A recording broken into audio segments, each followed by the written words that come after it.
kalian. Kita mau perang juga, personil saya terbatas prajuritnya. Kalau badannya kayak Pak Anas, ya udah nggak bisa lari juga, gitu kan. Kalau kayak Pak Dwi, tergantung asupan juga. Kalau makannya banyak, kencang larinya. Ya, hanya 1.000 orang. Terus kita mau melawan penjahat.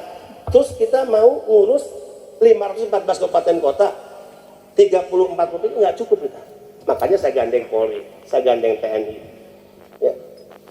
Kemudian, kenapa saya harus meyakinkan pada kalian bahwa kami negara serius dengan kalian. Kalian penting bagi kami. Kenapa? Kalau kalian sukses, dan memang udah banyak yang sukses, kalian akan jadi rujukan teman-teman kalian di kampung. Kalian akan jadi rujukan bagi keluarga-keluarga kalian. Kalian sukses, bawa uang banyak, dan uang itu diputar jadi modal ekonomi. Kalian bisa merenovasi rumah bapak ibu kalian. Kalian bisa mengumrohkan ibu tercinta kalian. Kalian bisa membagi setiap bulan rezeki untuk mereka sebagai balas budi kalian. Membantu adik-adik kita yang pendidikannya juga butuh biaya hari ini, agar lebih tinggi dia bisa mencapai perguruan tinggi, tidak seperti kita saat ini. Itu kan mimpi kita. Kalian akan jadi rujukan. Ini namanya siapa? Ferry ya. Bro, Ferry, lo sukses hebat kerja berapa lama? 3 tahun. Berapa sih gajinya di Korea? Diceritain. Enak nggak kerja di sana? Pasti enak lah. Yang namanya kerja resmi itu pasti enak. Diatur oleh undang-undang. Oke. Terus lo nabung 3 tahun, berapa banyak yang lo bawa ke sini? Saya dengar-dengar dari para alumni Korea itu minimal bisa 1 miliar nabung. Uang besar loh. Insya Allah demi Allah saya belum pernah lihat uang 1 miliar itu berapa banyak tumpukannya. Insya Allah tabungan saya sejak saya di politik nggak pernah menyentuh angka 1 miliar.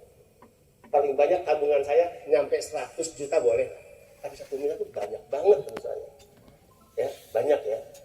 Nah, ketika Ferry jadi rujukan, pasti kan teman-teman akan tanya, bagaimana sih Ferry caranya?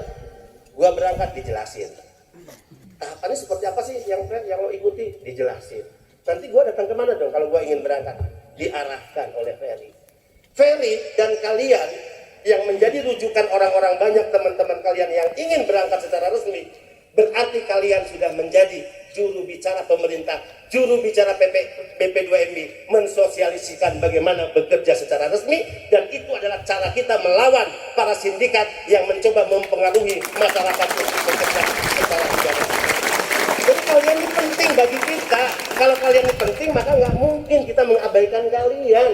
Kita nggak punya tenaga loh turun ke desa-desa, turun ke kecamatan, turun ke kabupaten, nggak punya tenaga kita. Kalian ini harapan negara.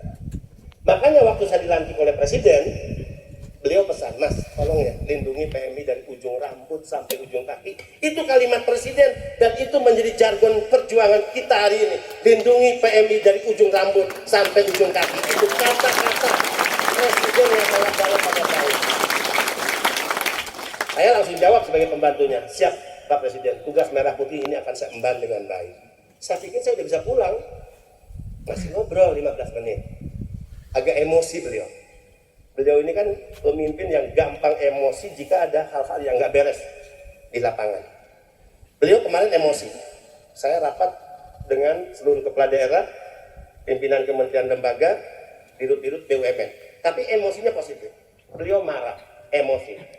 Meminta semua kepala daerah, menteri, belanjakan uang negara APBD, APBN untuk membelanjakan atau dibelanjakan ke produk-produk hasil Indonesia dan jangan produk-produk impor. Itu perintah Presiden. Marah beliau, kenapa sih kalian ini lebih suka belanja barang-barang impor? Padahal ini uang rakyat kan gitu. Jadi uang rakyat gunakan untuk membeli produk-produk rakyat. Diperintahkan e-katalog produk lokal harus diperbanyak, diterbitkan. Gila enggak nih, revolusioner nih Presiden. Terbitkan e-katalog. Jadi e-katalog itu untuk mempermudah agar pengadaan barang jasa tidak perlu tender lagi kan. Jangan tender-tender terlalu lama, e-katalog, klik, beli, klik, beli. Siapa yang dibeli? Produk mana? Produk dalam negeri, produk masyarakat kita, perintah Presiden. Untuk standarisasi barang itu ada SNI Pak ya. Apa tuh SNI itu?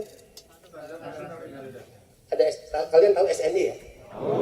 Apa keputusan Presiden kemarin? SNI nggak wajib Kalau SNI diwajibkan, bagaimana bisa bersaing pengusaha-pengusaha kecil Indonesia dengan produk-produk impor? Jadi nggak wajib SNI. Pokoknya e-katalog keluar, produk lokal, produk dalam negeri, produk kita beli oleh pemerintah daerah, beli oleh kementerian lembaga. Sama dalam masalah PMI. Apa yang saya katakan beliau emosional. Mas, saya nggak mau dengar lagi ya. Nggak mau dengar lagi. Mereka itu kalau tiba di tanah air terlantar. Nyari petugas, mana petugasnya yang bisa diminta informasi, nggak ada petugas di sana. Akhirnya apa? Mereka jadi mangsa pemerasan. Kalian udah dengar aja. Diperas di bandara. Orang tiba sekian ratus dari Malaysia, dari Arab Saudi, ya, dari Hong Kong, digiring agar naik bus-bus tertentu, mobil-mobil tertentu yang sudah disiapkan oleh oknum-oknum tertentu. Presiden tahu itu. Presiden marah. Sekarang rakyat udah bebas kok, mau naik mobil mana dia udah ngerti, kan gitu ya. Mau pesan Gojek, Gokar dia udah tahu, gunakan aplikasi. Ngapain nih petugas-petugas ini menyiapkan mobil-mobil agar pulang ke Lampung, pulang ke Surabaya, pulang ke Bandung, alasan supaya gampang disediakan, tapi ongkosnya lebih mahal dari harga biasa. Bahkan banyak kejadian di tengah jalan diminta tambah, ya, kemudian kalau enggak diturunin di tengah jalan. Presiden tahu. Presiden ini kan unik, hal detil terkecil dia ngerti. Hebat. Saya nggak mau dengar lagi, Mas. Saya tahu kok. Mereka digiring kalau bawa dolar tuh, bawa dolar ya. Di bandara itu udah disiapkan loket-loket penukaran dolar. PMI digiring ke situ agar dolarnya ditukar di situ. 1 dolar harusnya 13.000, hanya dikasih 10.000 ke PMI. 3.000 dikumpulkan, seolah-olah ini barang hasil rampokan. Dan ini petugas-petugas yang memiliki atributif kekuasaan. Ini kan jahat, kekuasaan, pangkat disalahgunakan untuk memeras PMI, memeras kalian.